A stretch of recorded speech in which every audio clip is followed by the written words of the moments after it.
te bénissons parce que tu es le véritable. En dehors de toi, il n'y a pas la vie. Et si nous sommes réunis cet après-midi, Seigneur, c'est par ta grâce et ta bonté. Voilà pourquoi nous te disons comme un seul homme, merci Seigneur, en applaudissant et alors avec que les gens passent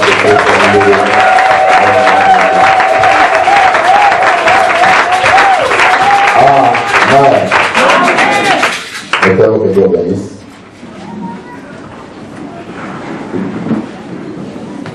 Nous sommes ravis cet après-midi. Est-ce qu'il y a quelqu'un qui est dans la joie?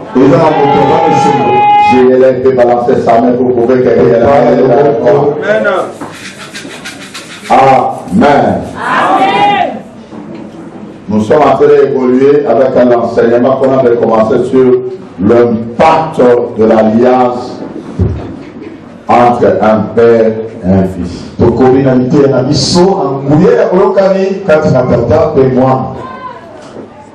Quand on parle de l'impact de l'alliance entre le père et le fils, en d'autres termes, c'est une relation qui existe entre un père et un fils. Et cette relation est basée sur un pacte donné qu'on a conclu. Parce que même Dieu, quand il est sorti de l'éternité, pour que le Fils existe, il y a eu un accord. S'il n'y avait pas l'accord, Jésus n'allait pas exister. Et c'était cet accord-là qui a fait de lui Fils. Pourquoi? Parce que Dieu a envoyé les prophètes et tous les prophètes qui sont arrivés sur la terre, aucun prophète a pu sauver l'humanité. Pourquoi? Parce que l'homme était incrédule. L'homme avait la difficulté de comprendre le message des prophètes. Dieu s'est posé la question, pourquoi la même réalité? Pourquoi c'est difficile à l'homme de se répartir? La Bible dit que lorsqu'il y a eu réunion dans les cieux, le fils a dit au père, laisse-moi aller sauver ce peuple. Donc, pendant les prophètes Esaïe, Esaïe disait ceci: l'éternel Dieu viendra au milieu de vous. Il habitera avec vous. Il va ouvrir les yeux des aveugles. Il va faire marcher les paralytiques. Et Israël attendait l'accomplissement de la promesse. Lorsque Dieu a pris la forme, la parole qui était dans la bouche de Dieu, la parole c'est l'expression de la pensée. Et le pensée que Dieu a porté la chair, elle est venue sur la terre. C'est pourquoi nous au commencement était la parole. La parole était avec Dieu. Et la parole était Dieu. Elle a dit parmi nous plein de grâce. C'est la parole qui est venue pour sauver l'humanité. Et la parole a subi toutes les caprices réels. Tout ce que caprice impose alors, l'effort impose alors, la parole a subi cela. À la fin de sa mission, il dit: je m'en vais au Père. S'asseoir à la droite du Père, afin que tout ce que vous demandez, que vous poussez la voix. Et moi, je deviens votre avocat. Parce qu'il a senti les faiblesses de la vie. Il a eu faim. Il a eu soif. Je suis fier d'être chrétien aujourd'hui. Parce que Dieu avait imité de prendre la forme humaine. Il a senti ce que l'homme sentait. Il s'est fait avocat.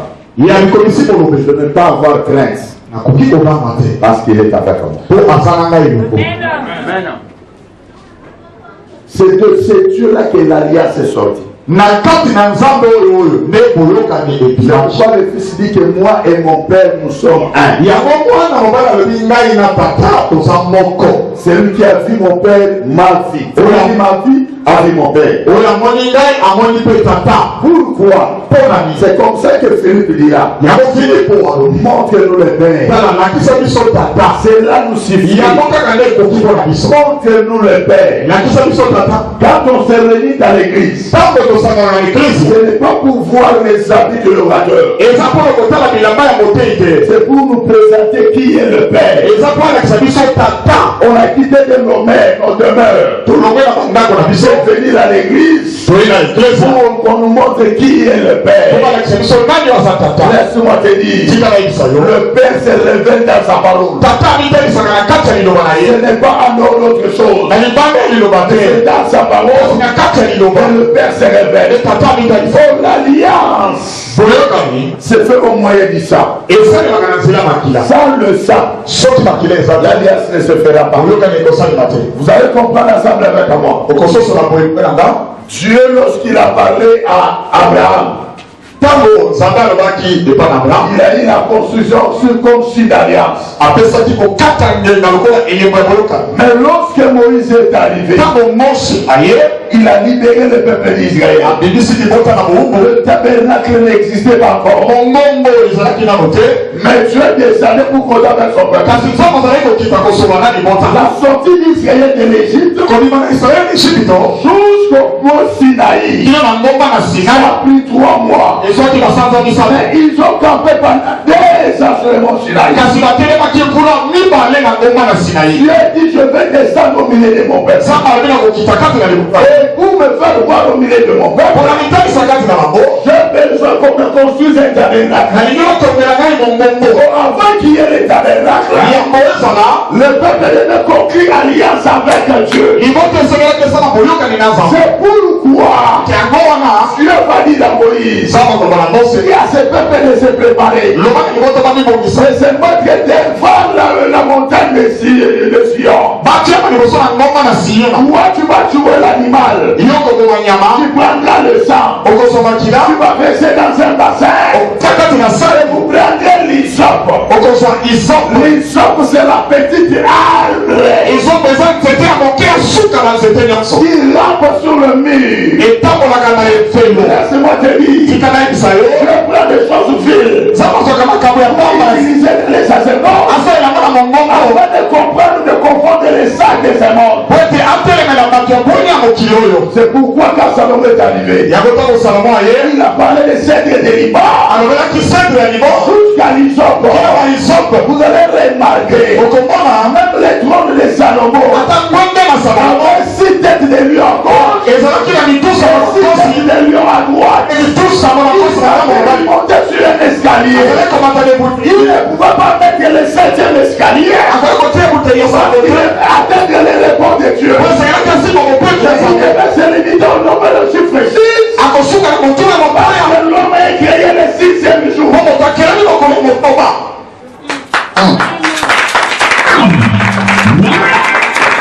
L'autorité que l'homme a eu. L'autorité que l'homme a eu. C'est le 6e jour. C'est pourquoi vous allez remarquer.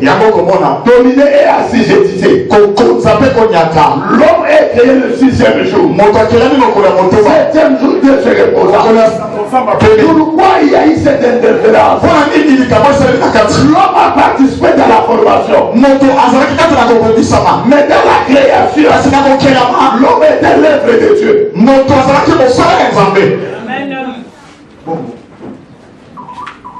Il est dit maintenant, on devait conclure l'alliance. On tue les animaux, on verse les sacs, on mélange avec de l'eau. L'eau, maille, purifie. L'eau, maille, désinfecte. L'eau, maille, ralentit. Pourquoi même dans les tabernacles, il y a mon qui est l'actif de rein. C'est là qui s'en y a à l'intérieur. Tu ne peux pas entrer dans les scènes des saints sans commencer par se vérifier. La véritable eau, c'est la parole de Dieu. C'est pourquoi lorsqu'on écoute la parole, si on avait la fuite, la fuite commence à délibérer, commence à devenir pire. Comme ça qu'il est dit, il est devenu pire à cause de mes paroles. La beauté de l'homme et la beauté de la terre plutôt, c'est la saison de pluie. La lénité de la terre. C'est la saison sèche. Pendant la saison sèche, tu peux tout faire. Tu ne trouveras pas l'importance de la terre. Il y aura trop de poussière. Pendant la saison de pluie, la terre devient utile. La terre devient très belle. Parce que c'est la saison de la pluie. Oh, la terre dont je parle, c'est toi. Pendant la saison sèche, c'est le moment où il n'y a pas la parole. On n'a pas la parole. Il est l'aide devant Dieu. Il n'est pas important devant Dieu. Lorsque la pluie commence à tomber, la beauté commence à se manifester. Lorsque la beauté se manifeste, ce qui était impossible commence à devenir possible. Parce que la pluie, c'est la parole de Dieu.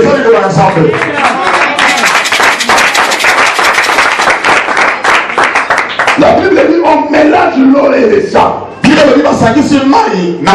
En réalité, l'eau est composée de 80%.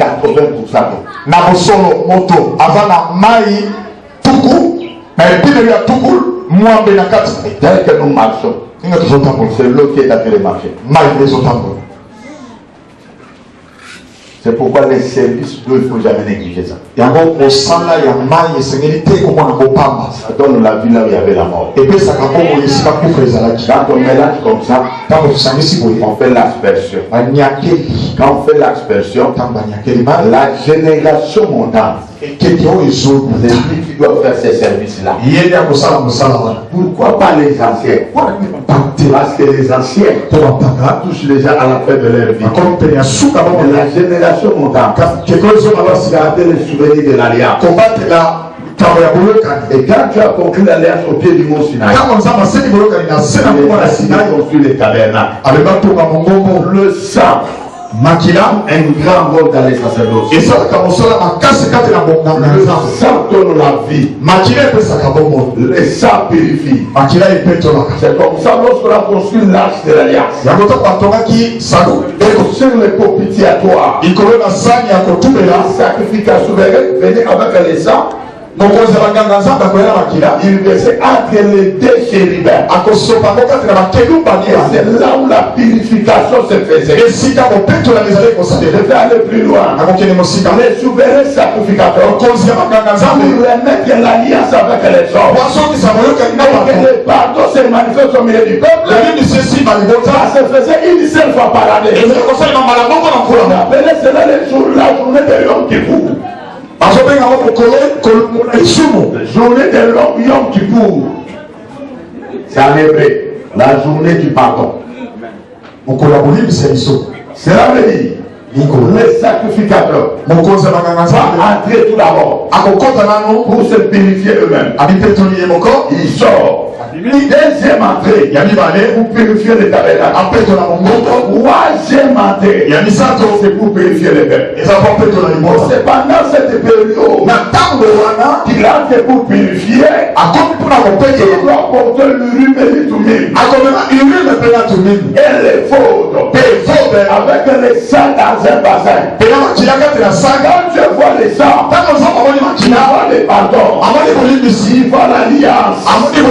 Mais dans l'habillement des souverains, il faut qu'il y ait le pectoral. Le pectoral. Ça veut dire que le pectoral était composé de 12 pieds. Sur la poitrine, présentait le fardeau que le sacrificateur portait sur son fardeau. Quand je regardais, je voir les enfants disaient si la poitrine du souverain sacrificateur. Sur les épaules du sacrificateur, il y avait 6 pieds à gauche, 6 pieds à droite. On va savoir comment porter la charge et le fardeau. Et c'est le peuple que Dieu lui a donné.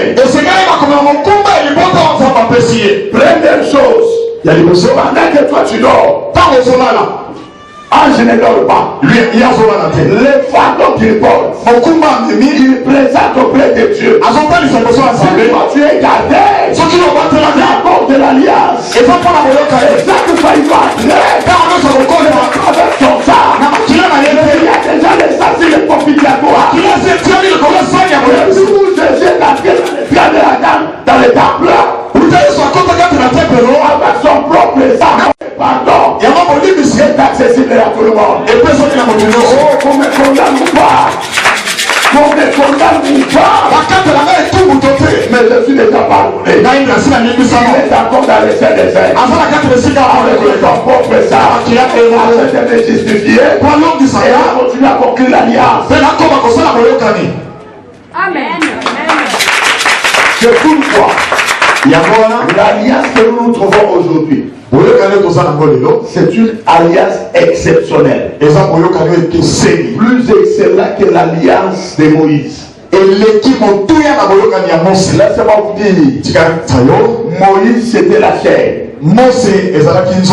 Mais la grâce c'est l'esprit. Oh, la création n'est pas sortie de la chair. Elle est sortie de l'esprit. Laissez-moi vous dire, jusqu'à présent, Abraham n'est pas encore mort. Il continue à vivre jusqu'à présent. Parce qu'il est l'intercession des deux alliances. Il est l'alliance d'Israël. Il est l'alliance de l'église.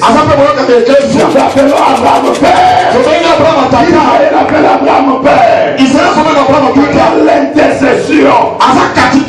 C'est pourquoi, comme il est l'intercession de l'église et d'Israël, la notion d'Israël, la notion d'Abraham ne mourra jamais.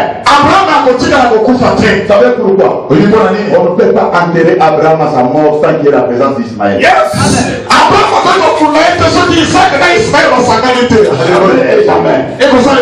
Or Ismaël est délaissé. Isaac est devant Dieu. Pour qu'Abraham meure, il faut que Ismaël et Isaac puissent se croiser. Que tu le veuilles ou pas, l'alliance d'Israël, que c'était Chanel, c'est la figure de l'alliance spirituelle. Jésus a conclu un cadeau. Il y aura un temps. Nous allons vivre ensemble.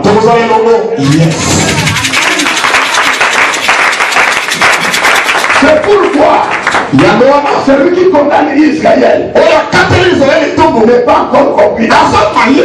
Il ne comprend pas la parole. Il dit celui qui bénit Israël. C'est la béni.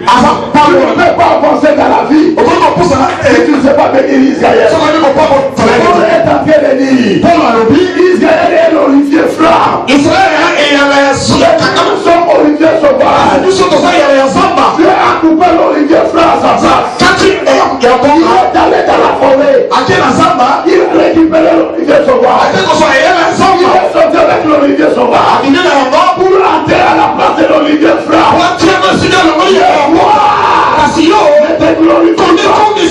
C'est celui qui porte les racines.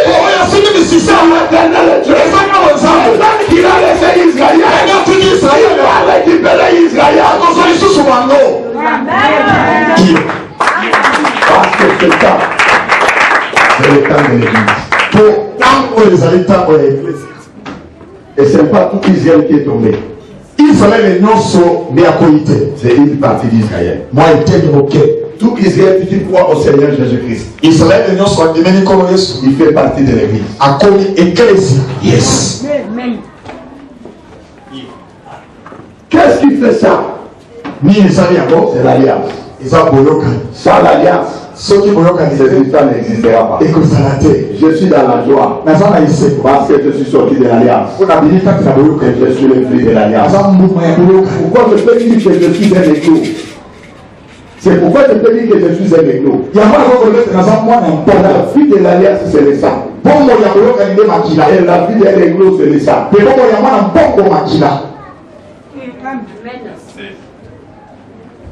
Tout ce que nous pouvons vivre, tout ce que nous pouvons faire, notre grand problème, c'est rester dans l'alliance.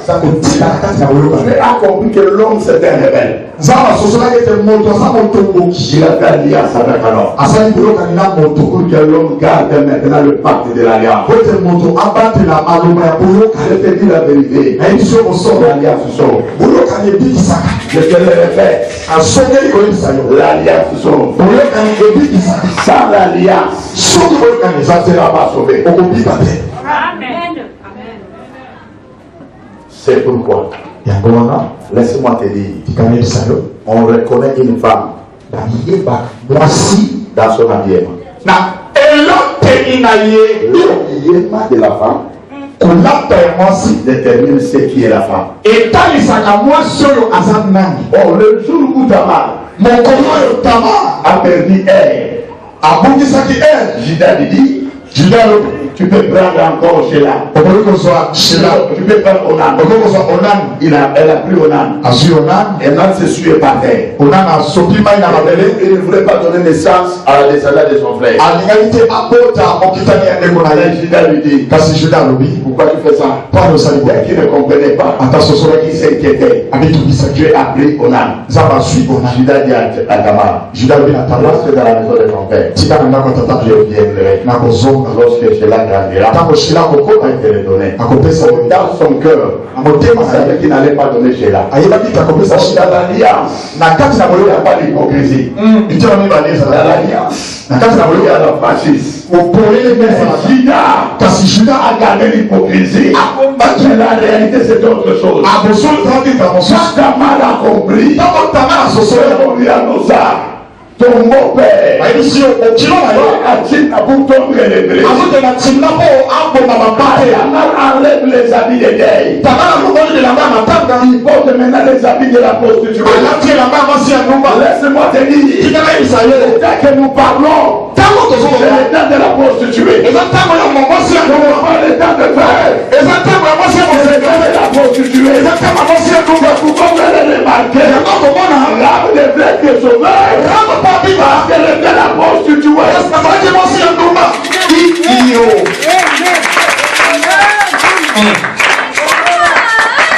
Quand elle a porté les habits de la prostitution, elle se met au coin de la rue. Lorsque le beau-père arrive, il a eu besoin d'avaler une femme. Il est allé sortir avec Tamar. Mais il n'avait pas l'argent. Or nous sommes jamais avec la prostituée sans donner quelque chose. Jésus ne pouvait jamais mettre notre mari comme les prostituées. Il ne pouvait jamais mettre notre mari, nous étant les prostituées. Il fallait qu'il nous donne un gage. Le gage. C'est son père qui a fait cela. Tamar dit, donne-moi les gages. Je n'ai rien à te donner. C'est mon ami la dynamique. Il va t'amener un agneau. Tamar dit, donne-moi les gages. Écoutez, le gage, c'est la force de l'alliance. Sans les gages de l'alliance, ce n'est pas l'alliance. Et il lui dit, qu'est-ce que je vais te donner? Va le cacher, va le cordon, va le bâton. Tamar part. Il envoie du lame. Là, cette dame-là. Arrive, il trouve que non, il n'y a jamais eu la prostituée dans la ville. Au bout de quelques temps, Tamar devient grosse. L'homme qui fait alliance, même s'il se déroute, mais les effets de l'alliance, on va les récupérer un jour.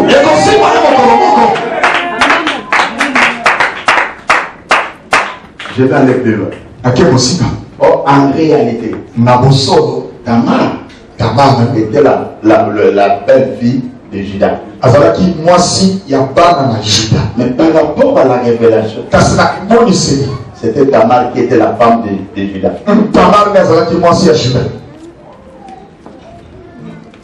Ça risque de compléter. Je vais y aller pour le coup. Vous savez pourquoi? La femme de Juda, va donner des fils. Le texte de 3 fils plutôt. Tous ces 3 fils. Aucun a marqué l'histoire. Oh Dieu avait besoin d'un enfant qui devait marquer l'histoire. Parmi les enfants de Jacob, le plus courageux, c'était Juda. De vivant de Jacob.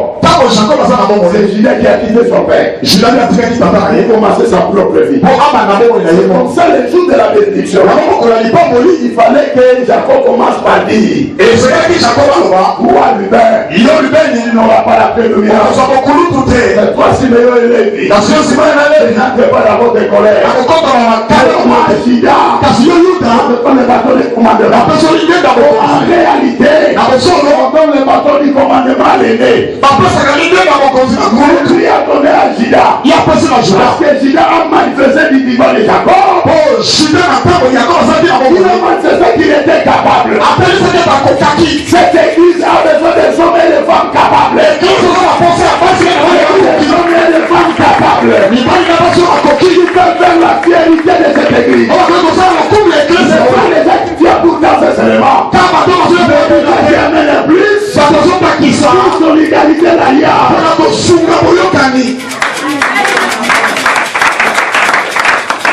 La Bible dit Tamar grosse. On annonce ça à Juda. Juda dit hey, cette dame-là, il faut la laver. Juda dit moi seul, et ce n'est pas pour moi. Convoque Tamar. Lorsque Tamar arrive, Tamar dit s'il te plaît. Je dégage. Le propriétaire de ces gages reconnaîtra ces gages. Il saura que c'est lui qui est l'auteur de la grossesse. En réalité, elle ne pouvait jamais donner les enfants à Tamar. Onan aussi ne pouvait pas donner les enfants à Tamar. Kéla aussi ne pouvait pas donner la naissance. Parce que Tamar était une femme privilégiée et gardée pour Juda. Il y a certaines choses qui peuvent arriver dans la vie. Ces choses arrivent. Mais c'est un réserve.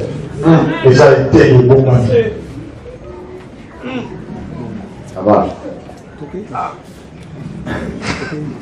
La Bible dit, lorsqu'elle exhibe les choses, lorsqu'elle exhibe Juda regarde attentivement. Juda comprend.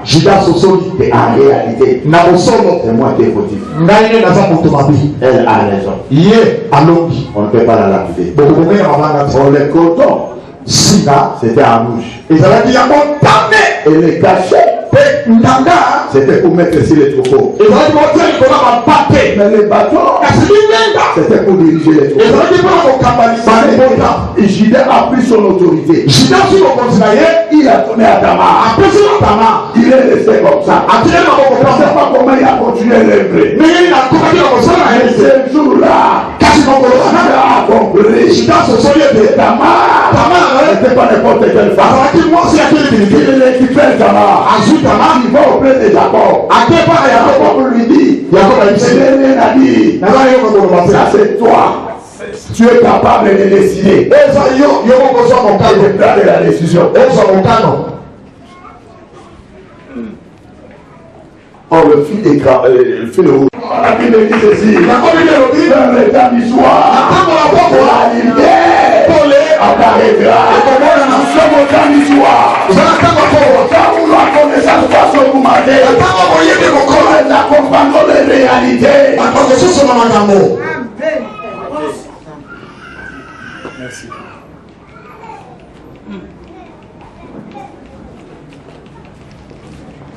Les deux enfants qui étaient les deux alliances sont sortis des enfants d'Égypte.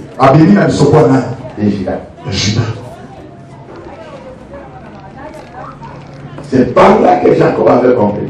Parce que Jacob était un prophète. Il a compris l'avenir.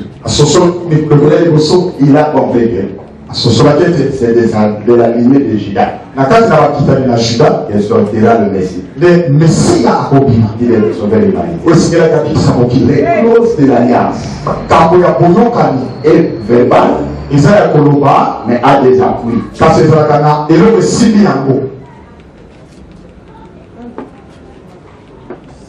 Tu es heureux puisque tu es l'enfant de l'alliance. Un enfant de l'alliance.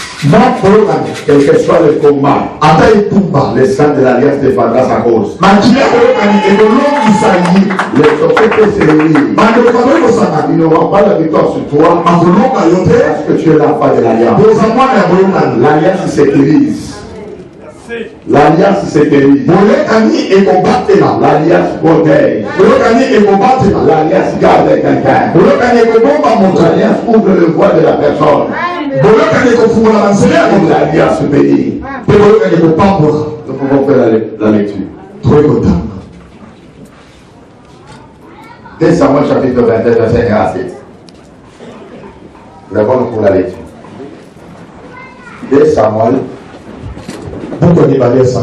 21, 1 à 7.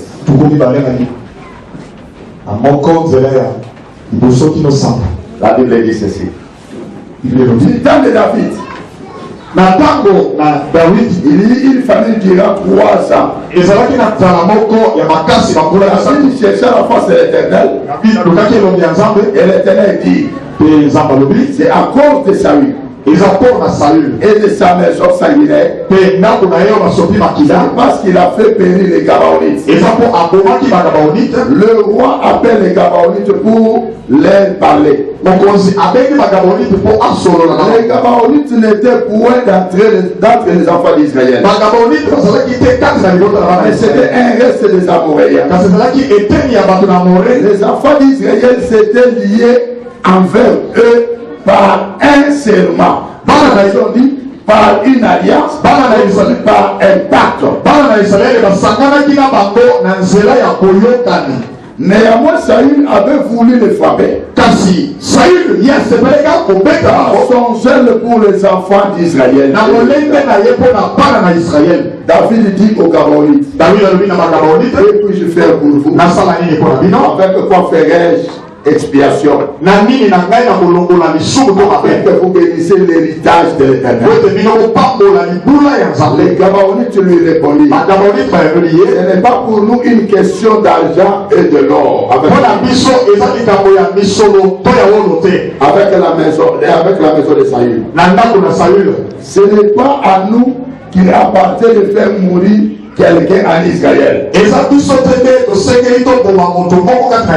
le roi dit, que voulez-vous donc que je fasse pour vous? Il répondit au roi, puisque cet homme nous a consumés, et qu'il a fait le projet de nous détruire pour nous faire disparaître de tous les territoires d'Israël. Qu'on nous livre 7 hommes d'entre ses fils. Nous les pendrons devant l'Éternel à Gibéa de Saül. Les lits de l'Éternel. Et le roi dit, je les livrerai. Le roi épargna Mephibosheth, fils de Jonathan, fils de Saül. À cause du serment ou de l'alliance qu'avait fait avec eux devant l'Éternel. David et Jonathan, fils de Saül. Que Dieu bénisse sa parole. Est-ce qu'il y a quelqu'un qui va applaudir la parole de Dieu?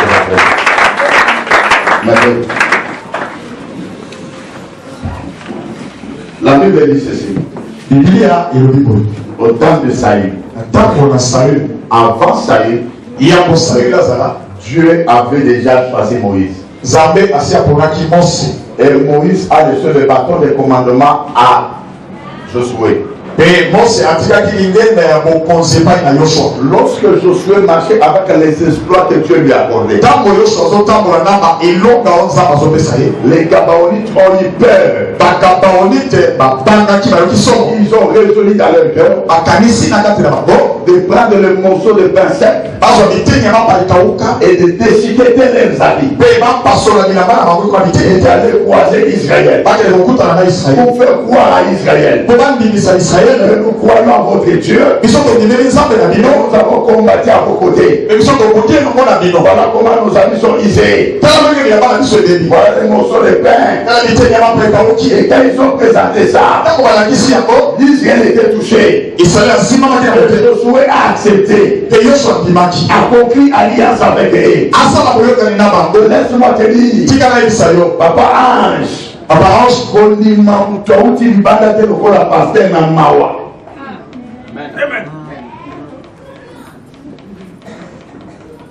pourquoi il peut être un risère?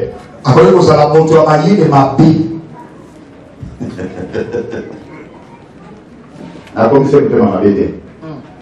Maintenant, l'autre est en garde. Ils ont conclu alliance avec Josué pour être les serviteurs des enfants d'Israël et que les enfants d'Israël soient leurs maîtres. Ils ont régné, ils ont vécu ensemble avec Israël. Quand Saül est arrivé, il a compris que les Gabaonites n'ont pas la source israélite. Dans son zèle nationaliste, il voulait exterminer les Gabaonites. Il a commencé à les maltraiter et à les tuer. Mais il n'a pas fini son bataille. Il est mort. David est venu. Il a récupéré les pouvoirs. Après un moment donné, il y a eu la famille de 3 ans. David s'est dit, je suis l'homme selon le cœur de Dieu. Pendant le règne que moi je dirige, qui est la famille de 3 ans, ce n'est pas normal. Je suis un choix de l'Éternel. Il est allé consulter Dieu. Dieu dit à David, David ce n'est pas moi. Retourne à Israël. Tu sauras le pourquoi de cette famille de 3 ans. Quand David retourne en Israël, il va appeler les Gabaonites. Il consulte les Gabaonites. Les Gabaonites disent, nous n'avons pas un problème. Mais c'est Saül. Il nous a tués. Dans son zèle nationaliste, il voulait nous exterminer. Voilà notre problème. Mais avec Saül, ce n'est pas un problème. Ni d'argent, ni de l'or. Mais c'est ça le problème. C'est ça le problème. David, il leur pose la question. Qu'est-ce que vous voulez que je fasse? Les Gabaonites disent, on n'a pas besoin de l'argent. On a besoin qu'on nous donne 7 enfants d'Ésaü. C'est la descendance d'Ésaü. Que nous puissions les sacrifier à Gébéa Saoul. Pendant que les Gabaonites disaient ça, ils savaient la loi qui existait. Tu ne peux pas offrir à Dieu les sacrifices d'un homme. Et lui aussi, David connaissait la même loi. Mais qu'est-ce qui a fait souffrir Israël? C'est l'alliance de Josué avec les Gabaonites. Les Gabaonites n'étaient pas le peuple de Dieu. Comme ils avaient conclu l'alliance devant Dieu, ce n'est pas un homme pour mentir. C'est un fidèle pour se répartir de ce qu'il dit. Pourquoi il est écrit que votre oui soit oui, que votre non soit non. Ce qui vient après vient du diable. Dieu ne se répand pas de son engagement. La faiblesse de Dieu, c'est de ne pas trahir son alliance. Dieu peut tout faire. Il ne peut jamais mentir. Il ne peut jamais compromettre son alliance. La Bible dit, David regarde les Gabaonites. David a tali à Gabaonite. Maintenant, l'alliance est en train de crier. Comment l'alliance criait? Les sacs ou les pactes de l'alliance commencent à crier. Que tu le fais ou pas, l'alliance parle. L'alliance parle. C'est pourquoi à tout moment tu parlais à Israël, il disait toujours, vous avez abandonné mon alliance. Venez vers moi. Je serai votre père, vous serez mon père. Bien que la loi intégrisait le sacrifice des hommes, j'ai dit l'année. Ça c'est le premier sacrifice, le deuxième sacrifice. Les premiers sacrifices, c'était la fille de Jephthé, qui était contre la loi. Mais c'est parti. Deuxième sacrifice, c'est avec les Gabaonites. Maintenant la loi, l'alliance est réclamée. David s'est dit, je dois obéir pour sauver les restes. On est allé choisir les enfants de Saïd, la descendance de Saïd, pour les présenter aux Gabaonites, afin qu'on puisse les tuer, les sacrifier. Mais chose étonnante, dans cette personne choisie, David qui devait leur donner aux Gabaonites. Ce qui est étonnant, il y avait Mephibosheth. Dans cette personne, qui est le fils de Jonathan, et David avait conclu alliance avec lui. Maintenant il y a eu la guerre des alliances.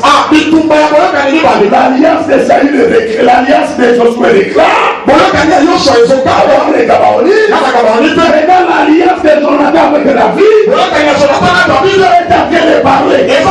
La voix de l'alliance de Josué, la voix de l'alliance de David, c'était la guerre des alliances. Laisse-moi te dire, aucune autre alliance soit détruite, aucune autre alliance soit défaite. Mais comment faire maintenant? Maintenant on est là. J'ai promis, qui a fait l'alliance avec Jonathan, je te protégerai, je protégerai ta descendance. En réalité, à maison de Saül, David était déjà mort. Il a donné la vie à David. C'était Jonathan. D'une manière ou d'une autre, c'était Jonathan. Pour avancer la vie de David.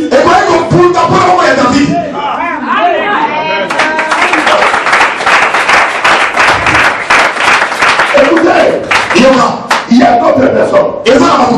Attends, ça me l'a raté. Beaucoup touché. Nzo qui passe par été. Weza makina au mtu no swasi mbagate. Anafeli sa mtu moko. Ozana makina ya kabate. Wana makila ya ngulu te. Oba kosa le la boudin.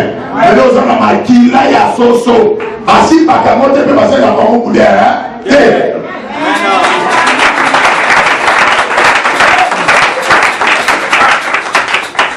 Il y a une qui a touché.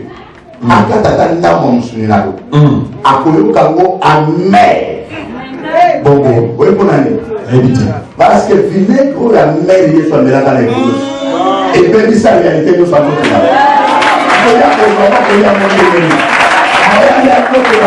Alléluia.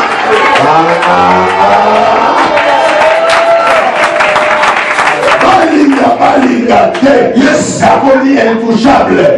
Balinga, voici Manga Ezate.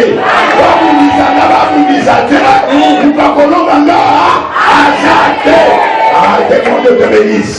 Que ta vie puisse briller.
Atana zo komo ya koko nanga.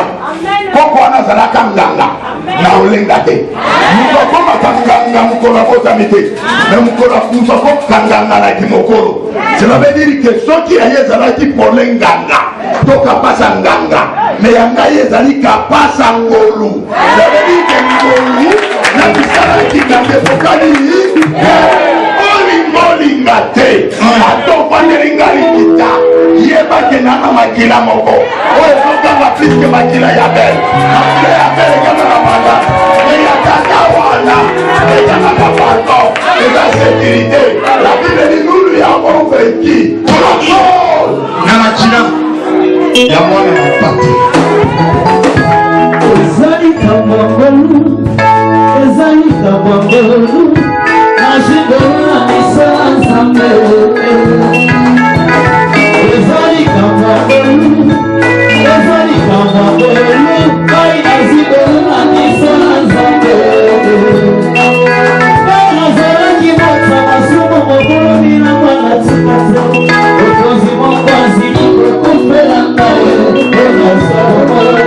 Nazalaki mota masumu mokolo mina tikata.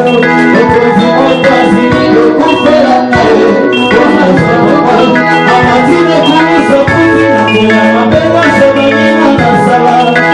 Lera zona mwari mwana nazambe. Esha zini gorobeta puti na kuya mabela sebani na nasala. Lera zona na miso nazambe. Maintenant, mon amour, dit ma quelle valeur. Atelema. Abina na kinso mona kiduka na kisema na kisaka. Hapo leba ake kama kati azanga ya le mata ya pale.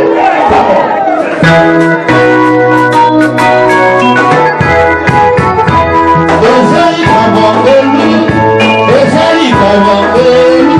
Najidona na misala nzambe. Ezali kabangolu, ezali kabangolu. Najidona na misala nzambe. Nazalaki bota masumu mobulu boyibi na tikata. Okozi moko azili kokufela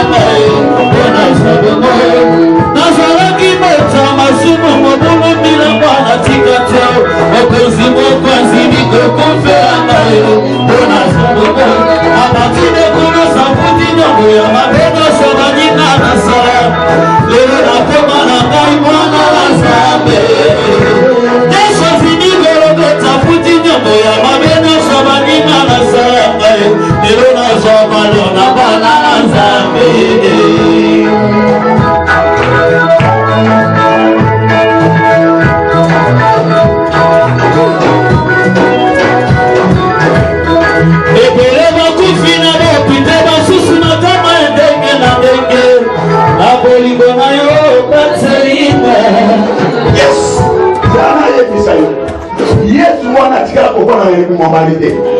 Après mon colombo, on peut faire un mari. Oh, ce que ça dit, mon mari, le maquilla, mari, mais pour l'alliance. Oh, mais le coup de maquilla, mari, on veut pour l'alliance. Alors, on a qu'à vous blaguer. Oh, ça m'a expliqué, l'omba papa. Mon colombo, j'ai comment on a mari. Elle dit ce qu'on doit faire. Madame, vous dites que vous doit faire, vous avez dit,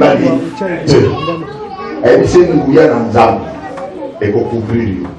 Ça veut dire que entre mon ventre et ma chemise, il y a un cinglet. Ça veut dire que quand les gens regardaient Marie, On me le répète, il était souvent. Jésus était libre, il n'était pas de ma race, mais moi tout ce que je sais, il mourit pour moi.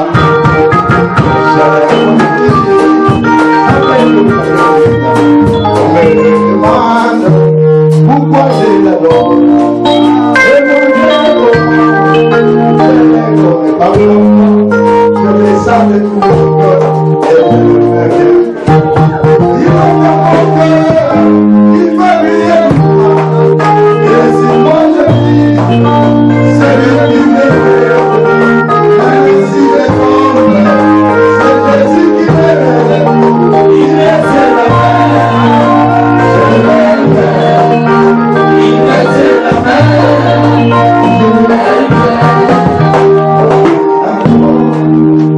cet homme déjà pour il avait promis, il était béni. Voici le propre ville, à qu'est-ce qu'il est là. Il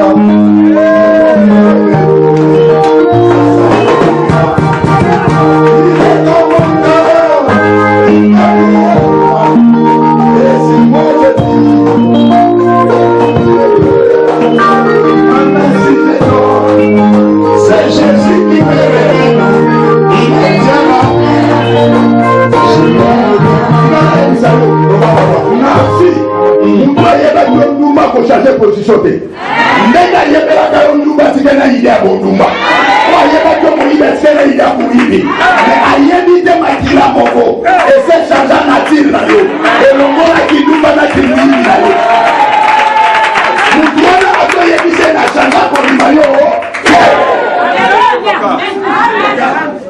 Alors, mon problème, c'est ma maladie. Mon problème, c'est que ça va justifier. Le sang de l'agneau et tout ça, qu'on le veuille ou pas, c'est ça que je te fais sauver. Adieu, je dis ici. Maintenant, on a béni mon long. Si on a un peu de bien, on a dit que ma gueule est venue, c'est mon long.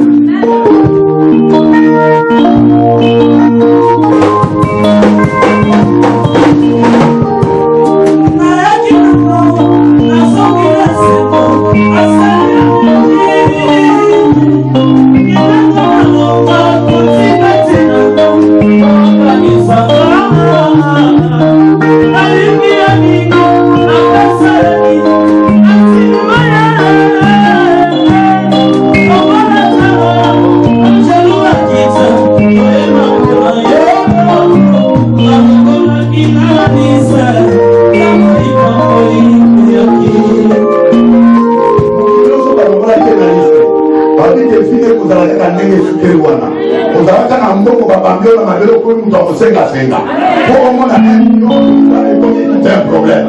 Mais la deuxième chose, on va faire la liste de la salaire.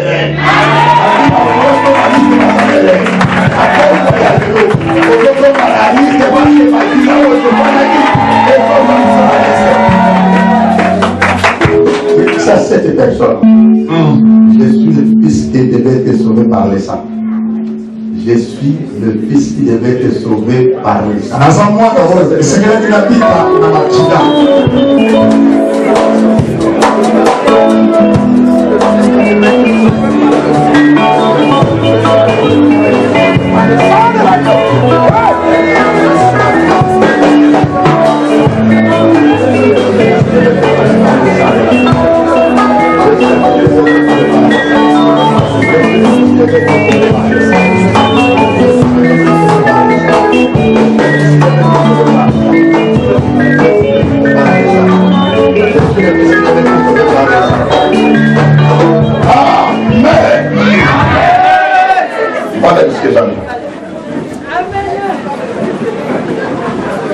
y a eu la guerre des alliances.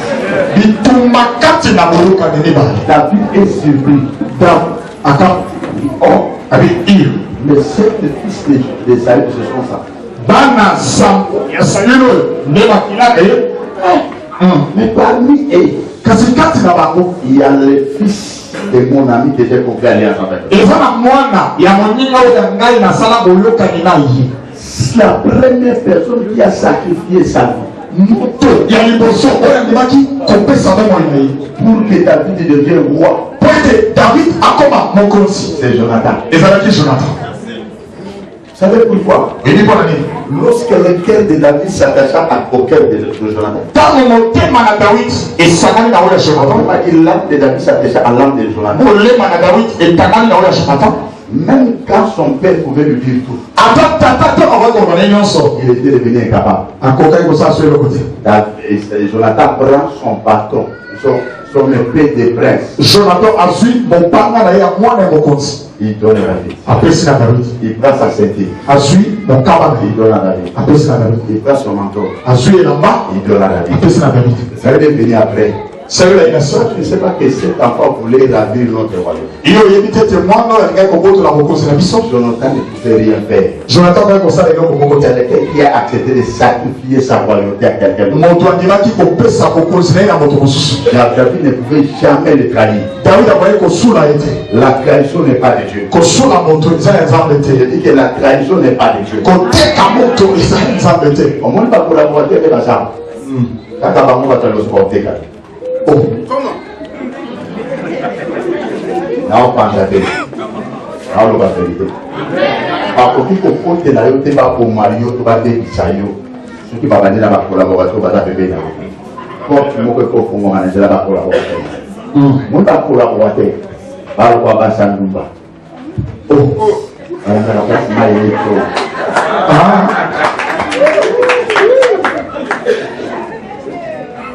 Bango ni on sauté. C'est-à-dire que ça n'a pas élément à casse n'a pas. Na vie est l'eau pour faire bouillir pour ta pour la main. Au hasard, il y a un pasteur. À comment il y a un pasteur? À comment il y a un pasteur? À comment il y a une église? Nous avons demandé ça à l'état. Amen. Yo. Au Sri Lanka.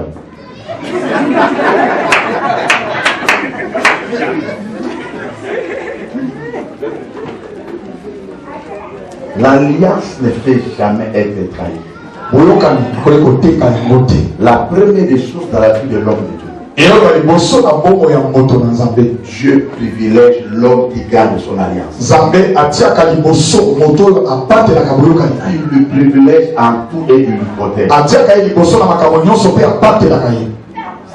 Samson avait des lignes de cette électricité. Samson a des lignes parce qu'il avait fait la même chose. Pour appeler ce qui m'a dit, mais Dieu les protégeait. Regarde ce que Dieu lui a rejeté. Les jours où il a révélé les secrets de l'alliance. On peut tout faire. Ne détruit pas les secrets de l'alliance. On ne les partage jamais à n'importe qui. Ça va rester scellé. Parce que c'est ça la force de ta vie.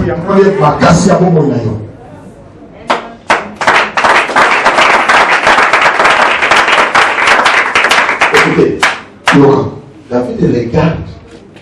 Il y a un monsieur qui a sacrifié sa royauté pour que je devienne roi. Pour réaliser ce que tu veux faire l'après-midi.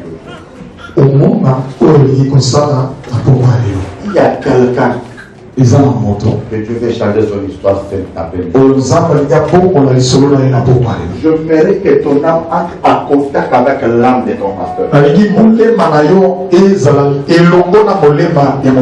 Que ton âme entre en contact avec l'âme de ton pasteur. Le pacte de l'alliance qu'il a fait avec Dieu doit se manifester dans ta vie. J'aimerais que tu commences à prier. Calmement là où tu es. Je le crois. Moi je le vois. Et quelque chose doit changer dans ta vie. Je l'accepte quand ton cas est arrivé. Ce n'est pas question de crier. Mais c'est question d'entrer dans la profondeur, dans le calme. Quelque chose doit changer dans ta vie. Commence seulement à prier. Je ne te dis pas de prier. Mais commence à prier.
Azala pasteur nanga, azala tata nanga na kondima, yo sala alliance na ye. Ngai lokola mwana abimi na libumu na ye. Kotisanga na alliance na ye. Koma nzambe nanga. Atu moment na kobelela yo. Yaka na secours na ngai. Yaka na secours na ngai. Konga na ngai koki yawe. Salela nga pe ya kokamwa. Salela nga pe ya kokamwa. Po batu bamona ke ya solo nazana boyokani na yo. Na kombo na Yesu. Bapesi papa njibiko.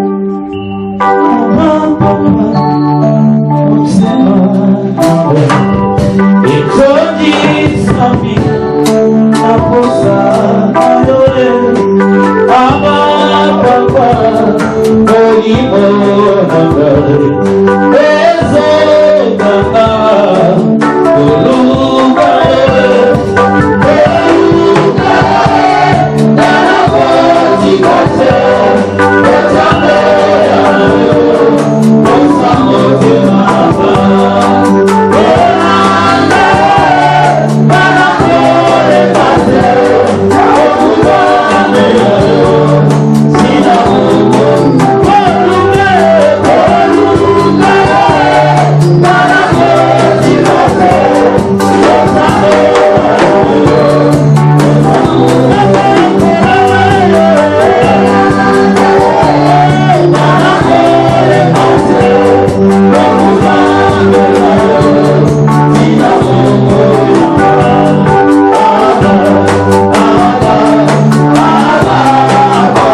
confiance dans l'âme. Ozamba a été appelé à prononcer par rapport. Il y a des laka Ozamba pesa na kata musala oya to kambela ona. Yo vanda kinya manolaka. Kangaka oyo simba. Kangaka oyo prokipe como inayo. Ndezela bofongwa inayo. La vie bonne papa. Merci papa. La source intarissable. Le Dieu puissant, le Dieu des esprits des prophètes. Le Dieu d'alliance, le Dieu d'Abraham, d'Isaac, de Jacob. Le Dieu d'Élie, le Dieu de l'ange céleste. Le Dieu du ministère de délivrance au feu du Saint-Esprit. Vous allez ensemble à Koufate, vous allez ensemble à Koumori. Père de Goa, au lieu de Katina Makominayo, confiez-vous à Dieu sur les affaires, mais à mes serviteurs pour réussir. Ce peuple va être en tant que mon Seigneur, je n'ai rien à leur donner. Mais la paix que j'ai reçue de toi, Seigneur, peut changer tout de leur vie. Et que la paix, ça va bien, par solution. Au long de la maman, la paix, la paix, au paix, ça va bien. Père de gloire, de la même manière qu'au paix, que l'alliance de Jonathan et David, et quand on a qui me fait coucher, que l'alliance que j'ai tissée avec toi, et le maman de la famille. Si quelque part, la famille va punir, il y avait des malédictions. Que ma coupe est posée.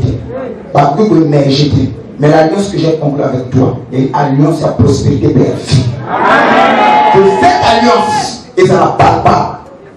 Cette alliance est à la manifeste. La vie a peuple du message au Sinaï. De accomplir à l'eau que leur vie change. Peu importe où elle m'a punir. Peu importe où elle va marquer la famille. Je crois le Dieu qui m'a mandaté. Le Dieu qui m'a appelé. Vous avez une Zambie, vous faites une Zambie. Tu n'es pas le jeté, tu es le Jésus. Tu vas même m'appeler, c'est sur ça, ma pauvre l'eau.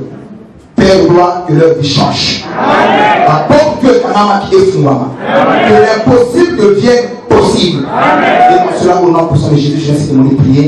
Amen.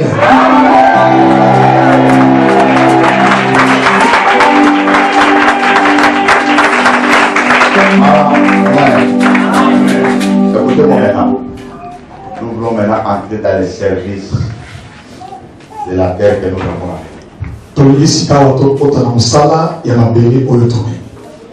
Les services se fait comme ça. Tu me remets la terre dans ton enveloppe. J'enlève ton offrande qui était à l'intérieur de 2000. J'ai pris pour l'enveloppe. Papa Ange va prier pour toi en mettant l'huile sur ton front. Papa Ange, tu commences par moi. Tu passes par Papa Ange ici. Et puis tu rentres. Est-ce que vous m'écoutez très bien? Laisse-moi te dire. Je le fais selon ce que Dieu m'a dit de faire. Hier que nous commençons maintenant les services sacerdotaux. Dieu me dit ce que je me dis, c'est ce que nous allons faire. C'est le moment de tout changer dans la vie. Et la terre que tu dois rentrer avec, tu dois aller jeter là où tu avais récupéré. Ne déposez pas ça comme ça.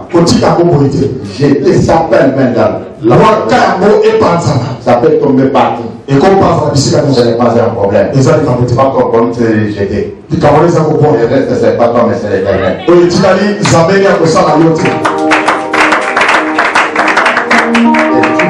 les effets. Amen. Papa, je peux se mettre ici. Vous pouvez amener l'assiette là, vous mettez le pour faciliter le marche de maman, pardon, s'il te plaît. C'est service, ni protocole peut toucher. Ni protocole peut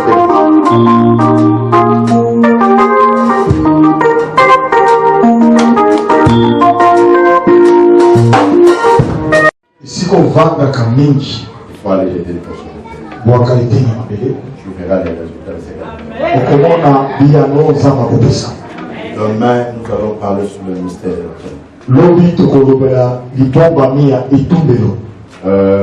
je ne dis pas que quelqu'un amène le recette.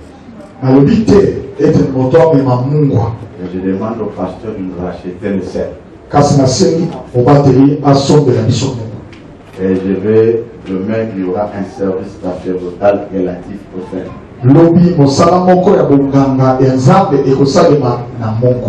Et vous verrez ce qu'elle est. Le sel fait gonfler le pied. Gonfler le ventre. Fait gonfler tout ton corps. Mais le sel aussi assainit l'eau et assainit aussi la nourriture que tu manges. Demain avec le sel de demain. Même si vous avez des maladies héréditaires, ça va prendre fin demain. Même s'il y a des choses compliquées, ça va prendre fin demain. À partir de demain, on va commencer à prier pour les catégories de vie des gens. Et on va une catégorie ou des catégories, de l'autre jour, on va dire nous des catégories. Alors demain, j'invite toute l'église.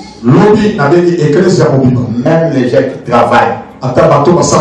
Demandez seulement la permission pour quitter le travail à 15h demain. Si tu es plus, je t'en prie et je t'en supplie que la journée de demain ne manque pas. Si elle te plaît, moi mon problème, ce n'est pas que tu tombes seulement. Mais moi mon problème, c'est que tu vives un changement dans ta vie. Que tu n'es pas tombé, mais qui est un changement. C'est ce qui est important. La journée de demain, c'est la journée du changement. Ne manquez pas s'il te plaît. Et que chacun aussi amène une bouteille d'eau. Le travail va se faire avec ces choses. C'est ce que l'Éternel va faire dans votre vie. Je vous ai dit que je suis la clé qui est venue ouvrir la porte d'une personne. Je ne peux pas venir. Je vous dis franchement la vérité. Si je prêche comme ça, c'est par la grâce. Chaque nuit, la douleur que je sois peut-être annihilée, je ne peux pas valider. C'est parce qui m'a acheté les produits et le fait qu'il n'a pas reçu tous les produits. Parce que Dieu m'a dit de faire ce que je veux faire. Je pouvais continuer avec vous. Mais le temps où je sens mon pied là, il faut que je finisse les livres. Mais je vous promets, je reviendrai. Et quand je serai de retour, je vais faire tout un mois avec vous. Tout dépendra de la permission des anges célestes. Oui, c'est la vérité. Il fait que mon fils. Mais je ne peux pas entrer dans sa maison par mon autorité. Jamais. Et l'aider, c'est mon collègue. Je lève.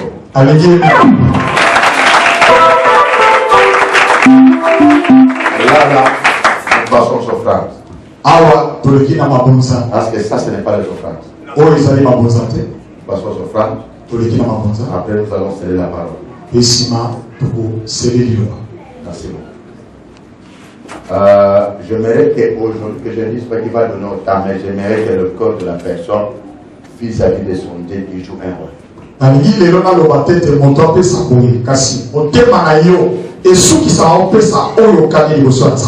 La chose commence avec les hommes de Dieu. On nous a préparé. Il est mort dans l'espace. Le véritable Absalom devait mourir dans l'espace. La terre était maudite. Et le ciel était couvert. Il fallait que les accoule de là tomber sur la terre. De la même manière que la terre a avalé les sangs de l'alliance de nos ancêtres. Ce jour-là, la terre a avalé les sangs de Jésus. Tout pouvoir m'a été donné. Dans les cieux, règne.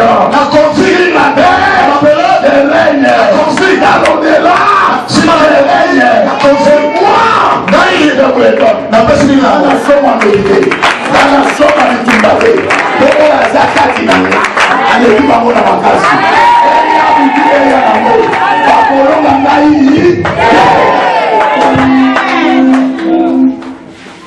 nana ye soki oza modi atali omodinga na otindokena modi sumbala mibale omodi na otindoke modi mbala misato na omodi na otindoke modi mbala mibale okubona otindoka tefa parce que moto ekitaka na 4 fois epandaka na 2e te ekitaka na 1e te ekitaka na 3e te ekitaka na 4e fois nde moto ekitaka ndozomona ntango elile tishbit eva 450 pour faire les balles alobi botiama ye 1e fois 2e fois 3e fois 4e fois alobi qu'on sache que toi tu es Dieu D'ailleurs, ton serviteur, le feu est descendu du ciel. Balinga, balinga, monte fait belle alléluia.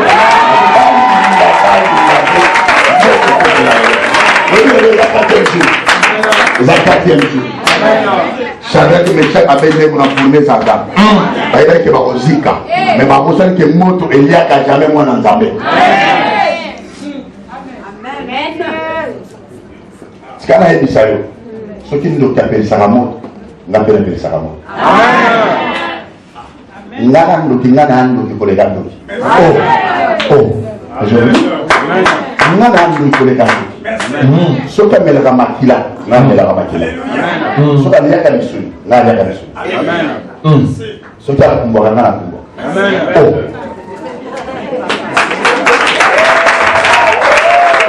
Na expliquer.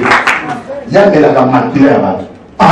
Nzambe la makila nzambe yali akamisunya abantu ngali akamisunya nzambe ye akumwaka ngana mataka na dorato na kita ngwembe ya mwana lekile nzambe la makila nzambe yali akamisunya nani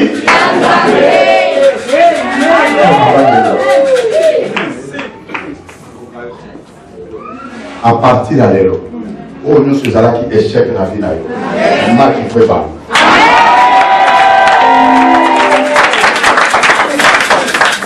Voilà pour les débats. J'ai vu ça, mauvais débat. Mauvais débat. Oh, il y a pour moi la sous-clarté de la vie. Attendez, c'est ce qui est le lot. Les débats. Non, il faut battre les mélanges, il faut battre les compétences. Il m'a dit que je vais là-bas. Il n'a pas dit la tête. Et je vais là-bas.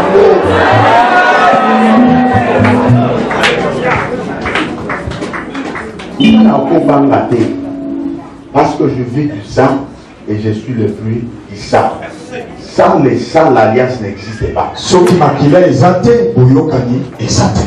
Et voilà pourquoi, même si ma famille avait fait des alliances, mais moi, j'ai fait alliance avec le véritable David. Comme j'ai fait alliance avec le véritable David. Même sur ma ligne, parmi les gens qui devaient bouffer, véritable David viendra monter derrière. C'est pourquoi on dit ceci. Laisse irritable la présence de mes ennemis. Et je commence à bouffer et ils sont en train de voir. Comment ma coupe est en train de déborder.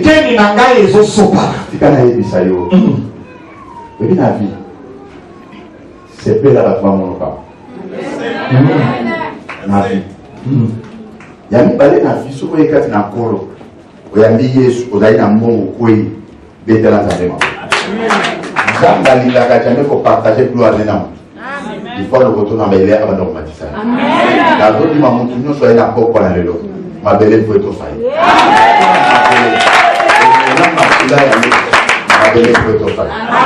Si tu as dit ça au papa, papa ange ma belle pour yaka. Ma belle pour quoi tu as rassuré. Ma belle pour soubera.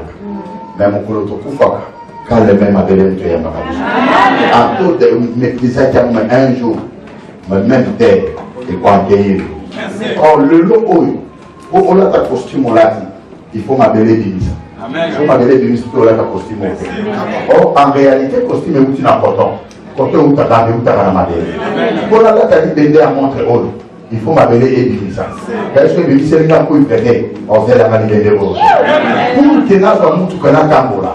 bibende ya mutu ke mutaka na mabele so mabele pesi na bibende te mutu ke kozala te mpona tonga immeuble lelo oyo il faut vendre une portion de terre mpe nazwa mabele nasangisa po ebimisa nkoko mpona ezalaki ke nyonso moto azosala mpona kaka sante ya bien il faut mabele ebimisela nga ndunda nalia ndunda nakoma na sante mpona malamu na vie il faut mabele epesanga oyo na nango mposa mama soki aza na zembi aliaka mabele mama na biso azala balobi mabele esokolaka mwana na kati ya nini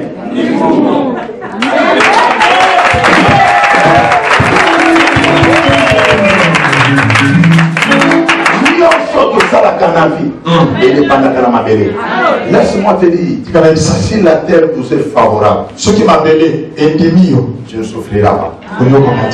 Pour que Dieu puisse bénir quelqu'un, il y a deux choses. Il y a le lieu, il y a le temps. Si tu es dans le lieu, ce n'est pas le temps. Il n'y aura rien. Si tu es dans l'état, tu n'es pas dans le lieu, il n'y aura rien. Il faut que tu sois dans l'état et dans le lieu. Laisse-moi te dire, ma belle oyo dominer les lots. Attaque jusqu'au point de Rabaldo qui baza. Il faut pas en match. Match à ta qui t'attend. Mais il faut pas nous match. Madame, vous faites changer.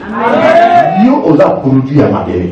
Nous, on a produit à ma belle. Nous avons été créé dans Genèse chapitre 1. Dans Genèse chapitre 2, il dit à vie ma belle et que on appelle Alger.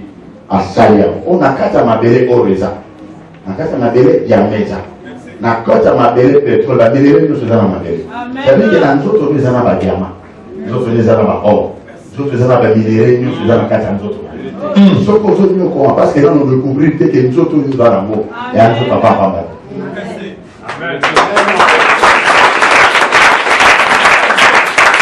Et nous comment peut-être que ça la manafo nous sur l'équipe à nous autres là. Amen. À tous en amoli mon que les cas est débotant, il va utiliser le corps. Mais si le corps n'est pas bien, toi aussi tu ne seras pas bien. Voilà pourquoi la terre est importante. Et ça m'appelait le coup. Zambato tcha m'appelait témoin. Abi m'appelait Yokalo la salami. Dala. Pourquoi ça m'appelait Yokalo les Dala? M'appelait ça dans le rôle de jouer dans le monde. Tu as dans le monde des arbres végétaux. Dans le monde végétal, ce qui vit, c'est l'oxygène. L'oxygène vient d'où vient des arbres. Et les arbres viennent d'où vient de la terre. Ça veut dire que sans la terre, l'homme ne vivra pas. Ce qui m'a bénéfice, c'est pourquoi nous sommes appelés aujourd'hui à dominer la terre. Je vais regretter très fort à celui qui n'a pas amené la terre. Parce que tu n'as pas compris le mystère que l'Éternel veut déclencher aujourd'hui dans cette église. La terre que tu as amenée doit changer ta vie. Même si ton travail ne marche pas,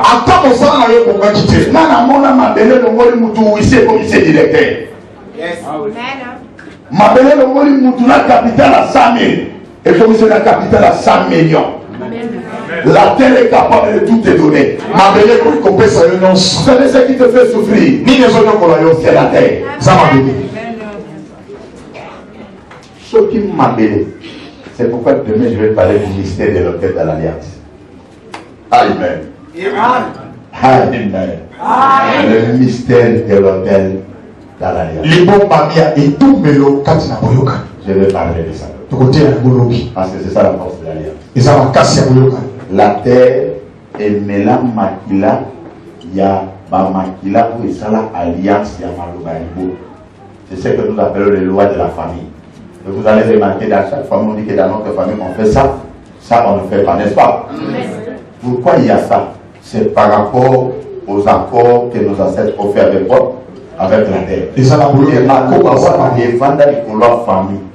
Nous sommes tous dans la famille, on a la famille, on a nous autres. Malouba famille, on est au plaisir de l'eau. En cas salignon, et vous aurez toujours des au plaisir de l'eau. Les grands problèmes aujourd'hui, c'est de comprendre les sorties de l'alliance, tout d'abord, de ta famille. D'entrer dans l'alliance de l'homme de Dieu. Quand tu